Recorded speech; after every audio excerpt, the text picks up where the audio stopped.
Over 7 months ago, Audrey Hale supposedly walked into a school in Nashville, Tennessee, and shot the place up, killing several children and several adults.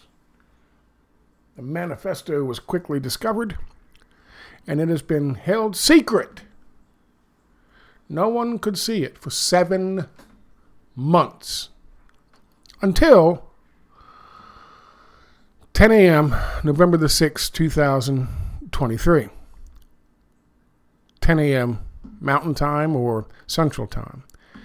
Eastern Daylight Time. Now, of course, that's also, you got to take into consideration, is it Saturday? I don't know what day it was. Sunday. Sunday was yesterday.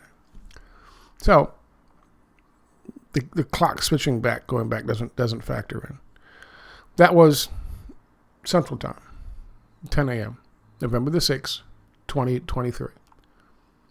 That's when it was released, the breaking news with all of these clickbait fucking attention-grabbing quotes.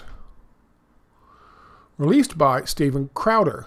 Steven Crowder, by the way, who is a rabid Zionist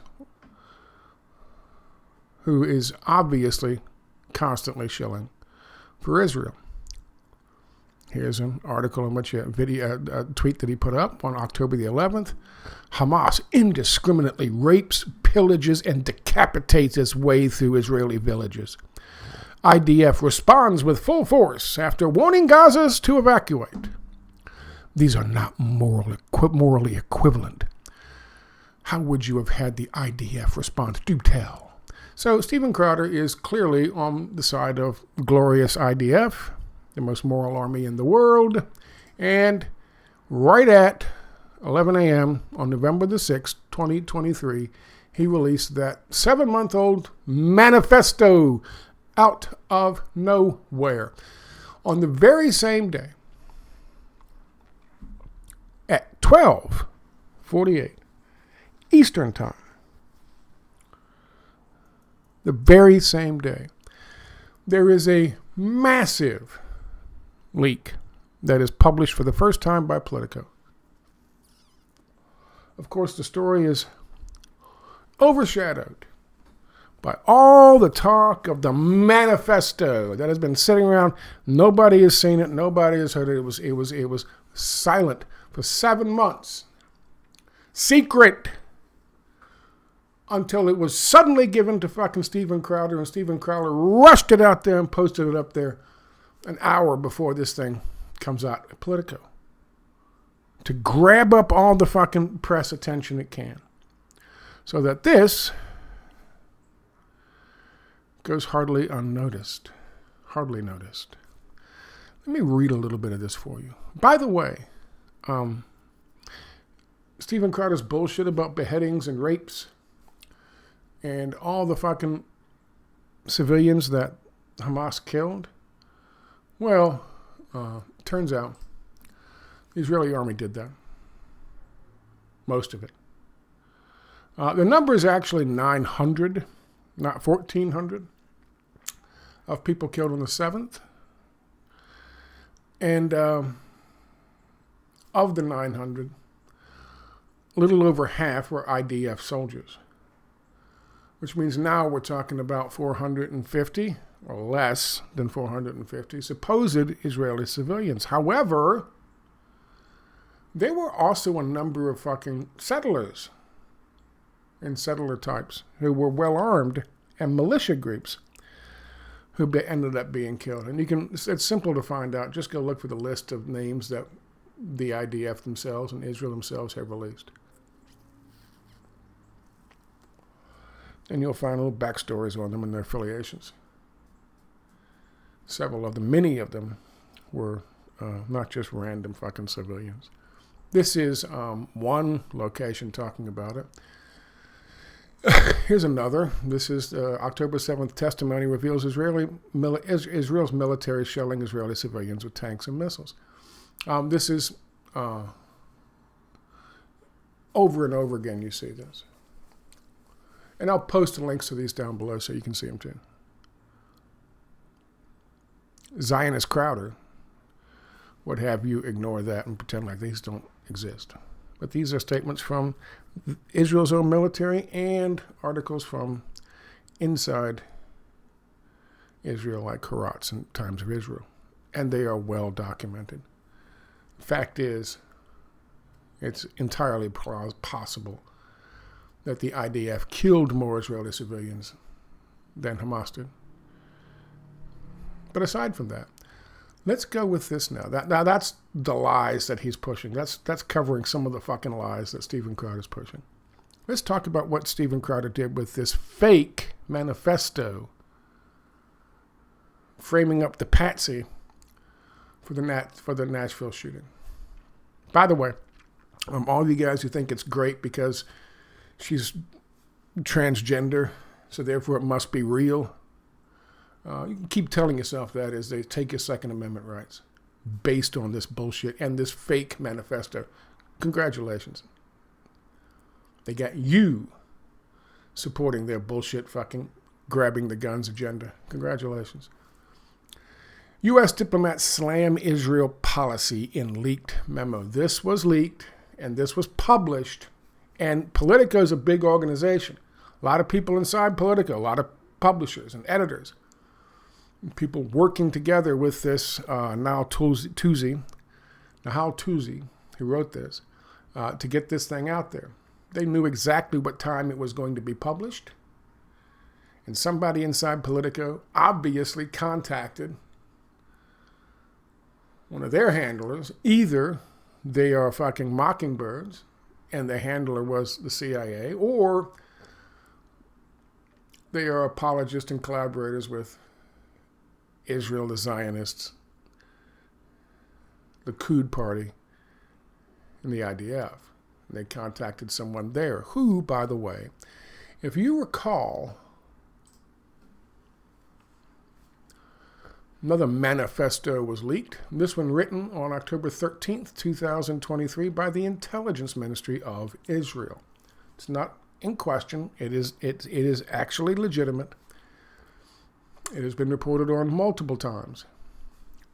And in this document, they lay out 3 possible fucking situations, ends, goals for their attacking innocent civilians and killing fucking children in Gaza. One of which is to find some other faction that they can control to run the government of Gaza by getting rid of Hamas.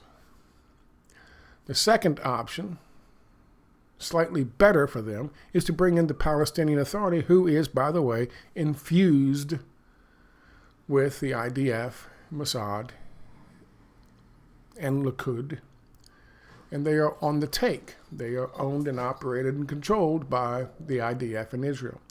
So that's option 2. But the most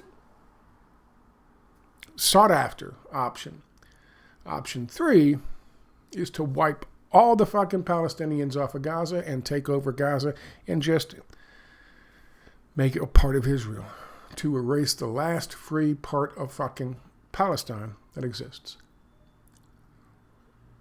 And that is option 3. This is their plan here for that. They wrote it on the 13th of October 2023. And it was sent out to all the different ministries, and this is what the Intelligence Ministry of Israel said they have to do. What is key? It's number 2 in their executive summary here. It is number 2 in terms of importance. It is right up there. The objective defined by the government requires intensive action to harness the United States and other countries to support this goal. The United States, and keeping the United States and the people of the United States on the side of glorious Israel, is paramount to their goal.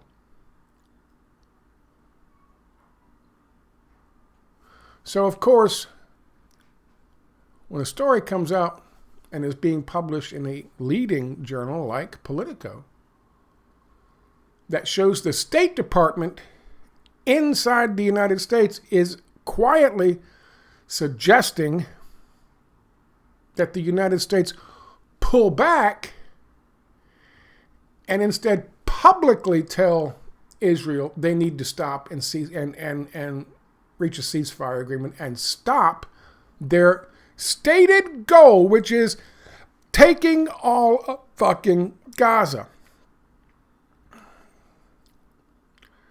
The three options. Option C, which is the best and will yield the most positive long-term strategic outcomes for Israel, according to them. The evacuation of the civilian population from Gaza to Sinai. Taking all of Gaza for themselves.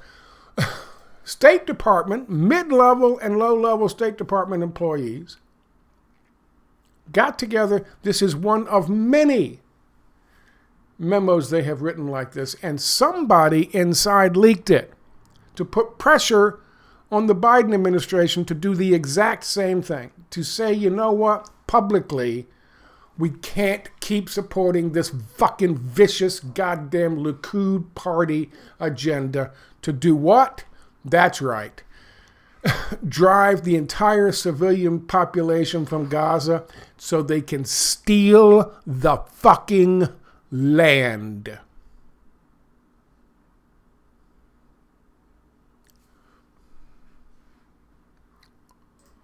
It's not a good look for America, according to State Department staffers.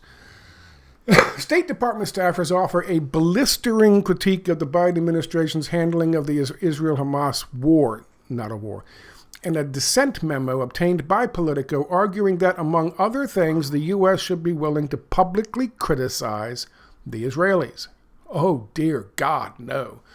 The message suggests a growing loss of confidence among U.S. diplomats in President Joe Biden's approach to the Middle East crisis. It reflects the sentiment of many U.S. diplomats, especially at mid-level and lower ranks, according to the conversations with several department staffers, as well as other reports. There's a link. If such internal disagreements intensify, it could make it harder for the Biden administration to craft policy toward the region. The memo has two key requests: that the U.S. support a ceasefire and that it balance its private and public messaging towards Israel, including airing criticisms of Israeli military tactics and treatment of Palestinians that the U.S. generally prefers to keep private. Bring that shit out in the open.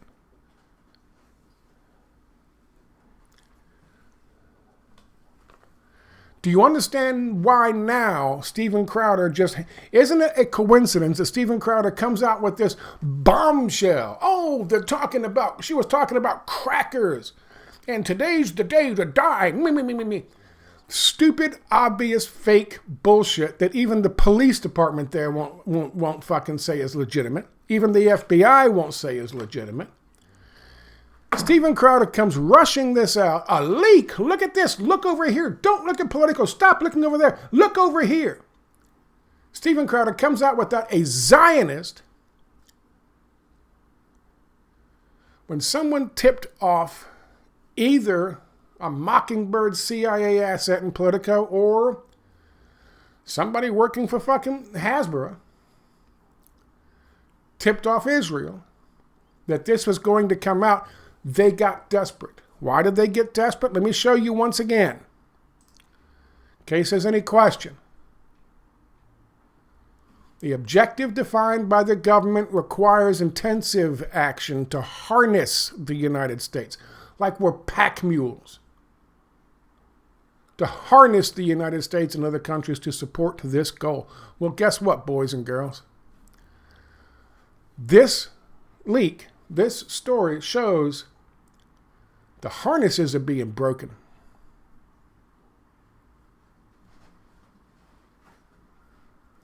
And the team of mules is about to run wild.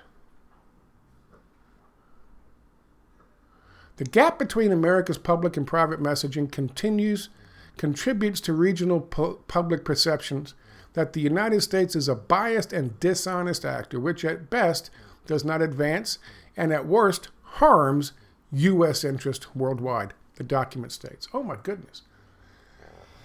Our business interests are going to be harmed. Quote, We must publicly criticize Israel's violation of international norms, such as failure to limit offensive operations to legitimate military targets.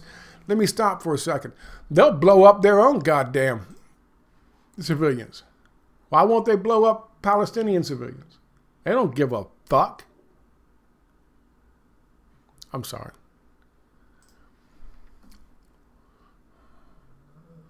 The message also states, when Israel supports settler violence and illegal land seizures or employs excessive use of force against Palestinians, we must communicate publicly that this goes against our American values so that Israel does not act with impunity. Also, so it doesn't fucking corrupt like a fucking cancer our actual American values. The memo was marked sensitive but unclassified. It is not clear how many people signed it or if and when it was submitted to the department's dissent channel where employees can voice policy disagreements. It is also not clear if the document was revised in any way beyond the version obtained by Politico. Still, the arguments in it offer a window into the thinking of many people at the State Department, which has long been vexed by the decades-old Israeli-Palestinian conflict. The department declined to comment directly on the memo, as is standard on such communications. It referred Politico to past statements by spokesperson Matthew Miller, who has said Secretary of State Anthony Blinken welcomes such arguments and weighs them carefully. One of the strengths of this department is that we do have people with different opinions, Miller said about the messages during a press briefing last month. We encourage them to make their opinions known. Those messages, multiple dissent messages, memos about this war are being circulated in the State Department in efforts to gather signatures. These communications may or may not be classified, but their contents are rarely leaked. The department's dissent channel is a long-established vehicle that allows staffers to freely express their dissent on a policy matter without fear of reprisal. Of course, they meet with reprisal. The memo obtained by Politico was authored by two mid-level staffers who have worked in the Middle East, said a department employee who has seen the document and was granted anonymity to discuss the sensitive topic. The memo concedes that Israel has the legitimate right and obligation to seek justice against the Palestinian militants of Hamas, who killed some 900 Israelis in a shocking October 7th attack. But it argues that the extent of human lives lost thus far is unacceptable, referring to the thousands of Palestinians, most of them civilians, and many children killed by Israel in the days since. The U.S. tolerance for such high civilian death toll engenders doubt in the rules-based international order that we have long championed, the document states. This is what Stephen Crowder, louder at Crowder, is trying to fucking cover. This is it. This is it. And so far, as far as I know, maybe there's more out there quietly being talked about, but RT is the only one really talking about it now.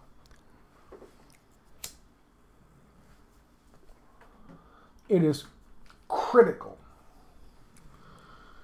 It is absolutely critical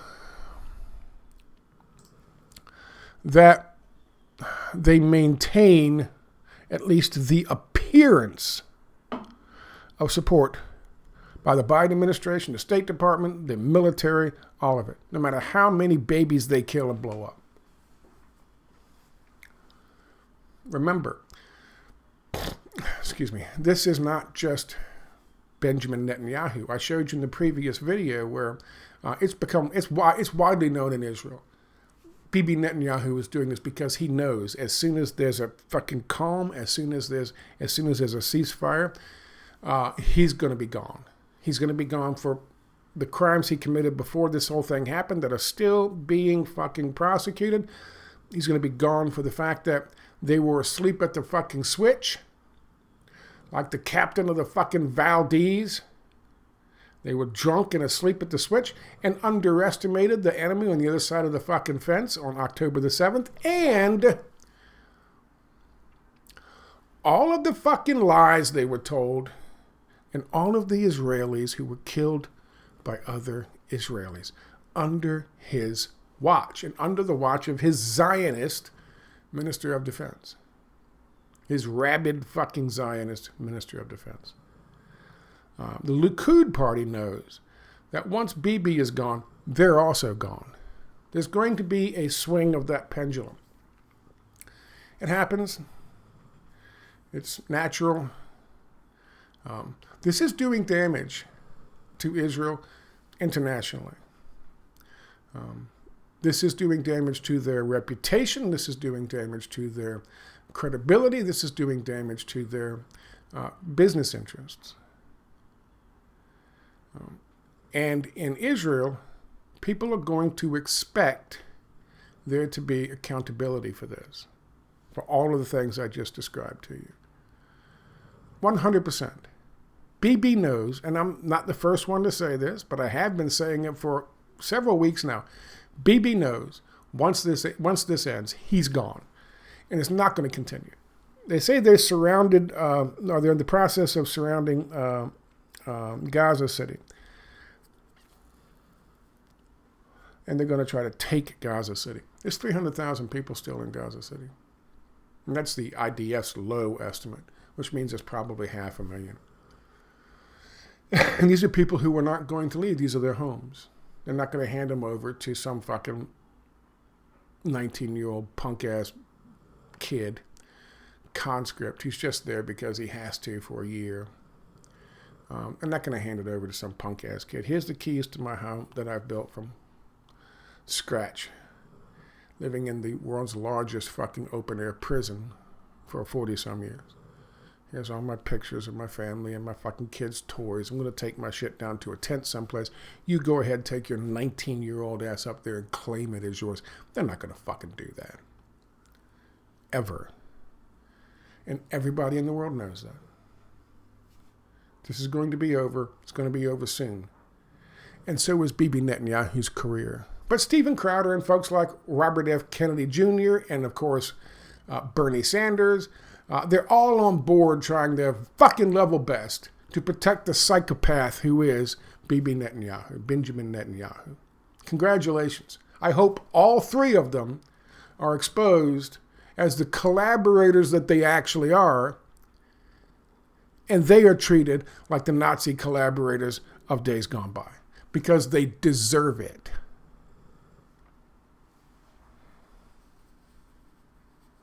Maybe we need another goddamn Nuremberg hearing.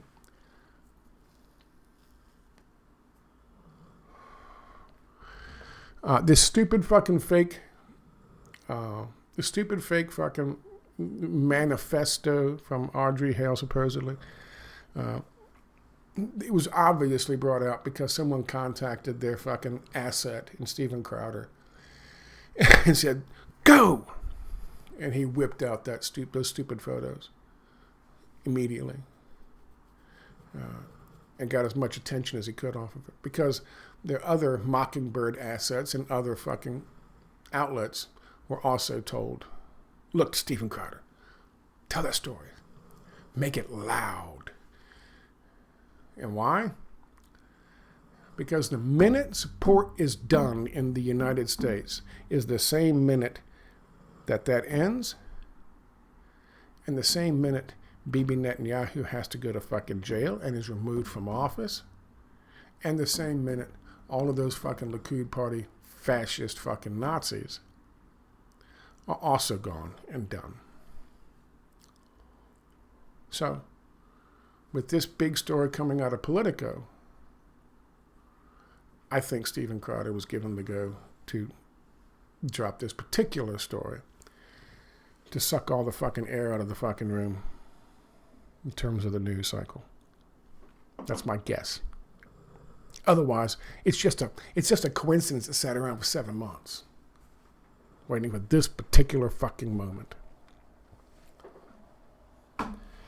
And I don't believe in coincidences. Thank you for your time.